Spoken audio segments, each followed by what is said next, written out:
Right Shankari, Aarogyasri network ఆసుపత్రుల్లో Aarogyasri trust కి లేఖలు రాయడం జరిగింది. అంతేకాకుండా మీడియాకు కూడా లేఖలు ఇవ్వడం జరిగింది, ప్రెస్ మీట్ చేశారు. అండ్ దీనికి సంబంధించి ఏంటంటే ఇక ఆరోగ్యశ్రీ ఈ నెల 29 నుంచి ఇక అటకెక్కబోతుంది అనే సమాచారం అయితే అందుతోంది. ఎక్కడికక్కడ బకాయిలు పెండింగ్ లో ఉన్నాయి.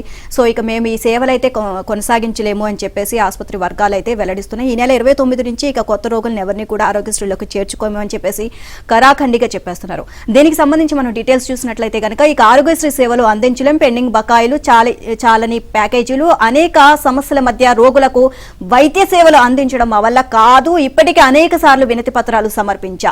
ఆరోగ్యశ్రీ ట్రస్ట్ సీఈఓ, ఆరోగ్య శాఖ ఉన్నతాధికారులు అనేక సార్లు హామీలు ఇచ్చి మాట తప్పారు. ఇక ఓర్పుతో ఉండడం మా వల్ల కాదు, కాబట్టి అన్ని సేవలు నిలిపివేస్తున్నాం అని ఆరోగ్యశ్రీ నెట్వర్క్ ఆసుపత్రులు మరోసారి ఆరోగ్యశ్రీ ట్రస్ట్ కు లేఖ రాశాయి. అసోసియేషన్ ప్రతినిధులు మీడియాకు కూడా ప్రెస్ నోట్ విడుదల చేశారు. ఇదే అంశానికి సంబంధించి మరిన్ని అప్డేట్స్ మా AP bureau chief Ramarao Naidu తెలుసుకుందాం. రామారావు, ఈ నెల 29 నుంచి ఆరోగ్యశ్రీ సేవలకు బంద్ కాబోతున్నాయి, బ్రేక్ ఇవ్వబోతున్నారని చెప్పి అర్థమవుతోంది. సో దీనికి సంబంధించి ఓవరాల్ అప్డేట్స్ ఏంటి? నీలిమ, ఆంధ్రప్రదేశ్ లో ఈ నెల 29వ తేదీ నుంచి ఆరోగ్యశ్రీ సేవలు స్తంభించబోతున్నాయి. నెట్వర్క్ హాస్పిటల్కు సుమారు 1000 కోట్ల రూపాయల వరకు రాష్ట్ర ప్రభుత్వం బకాయిలు పడింది. గత నెలలో ఈ నెట్వర్క్ ఆసుపత్రులన్నీ కూడా రాష్ట్ర ప్రభుత్వానికి లేఖ రాశాయి.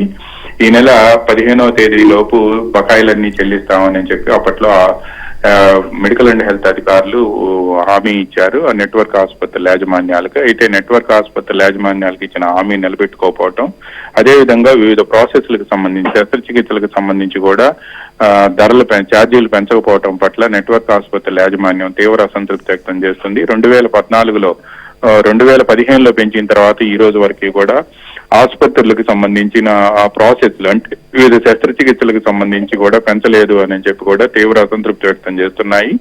ఇంప్లాంట్స్ అంటే ఆ శస్త్రచికిత్సల్లో ఉపయోగించే ఇంకా ఉపకరణాలకు సంబంధించి రేట్లు పెరిగినప్పటికీ కూడా రాష్ట్ర ప్రభుత్వం రేట్లు పెంచకుండా జాప్యం చేసింది అని చెప్తున్నారు. దీనికి తోడు 1000 కోట్ల రూపాయల మేరకు బకాయిలు పట్టడంతో పైగా రాష్ట్ర ప్రభుత్వం ఇటీవల శస్త్రచికిత్సలకు సంబంధించి అయ్యే ఖర్చు 25 లక్షల వరకు పెంచింది.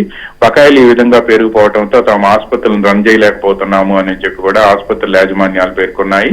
ఈ నేపథ్యంలోనే నిన్న ఆసుపత్రుల యాజమాన్యాలు రాష్ట్ర ప్రభుత్వానికి లేఖ రాసి ఈ నెల 29వ తేదీ నుంచి ఎవరైతే ఆరోగ్యశ్రీ కింద సేవలు అందించాలని చెప్పి రోగులు వస్తారో వాళ్ళందరినీ కూడా చేర్చుకోబోము అని చెప్పి స్పష్టం చేశాయి. ఇప్పుడు రాష్ట్ర ప్రభుత్వం గతంలో 15వ తేదీన అధికార యాజమాన్యాలతో జరిగిన చర్చల్లో కొంత మేరకు నిధులు విడుదల చేస్తామని చెప్పినప్పటికీ కూడా అరకొర మాత్రమే నిధులు విడుదల చేశారు. కేవలం 300 నుంచి 400 కోట్ల రూపాయలకు విడుదల చేసి ఆ తర్వాత కనీసం పట్టించుకోలేదు. పైగా నెట్వర్క్ ఆసుపత్రుల యాజమాన్యాలు కోరిన విధంగా వివిధ ప్రాసెస్లకు సంబంధించిన ఛార్జీలు కూడా పెంచలేదు అని చెప్పి ఆసుపత్రుల యాజమాన్యాలు చెబుతున్నాయి. ఈ నేపథ్యంలోనే నిన్న సాయంత్రం మీడియాకు లేఖ విడుదల చేసి ఈ నెల 29వ తేదీ నుంచి కూడా ఆరోగ్యశ్రీ సేవలు బంద్ చేస్తున్నామని చెప్పి యాజమాన్యాలు ప్రకటించాయి.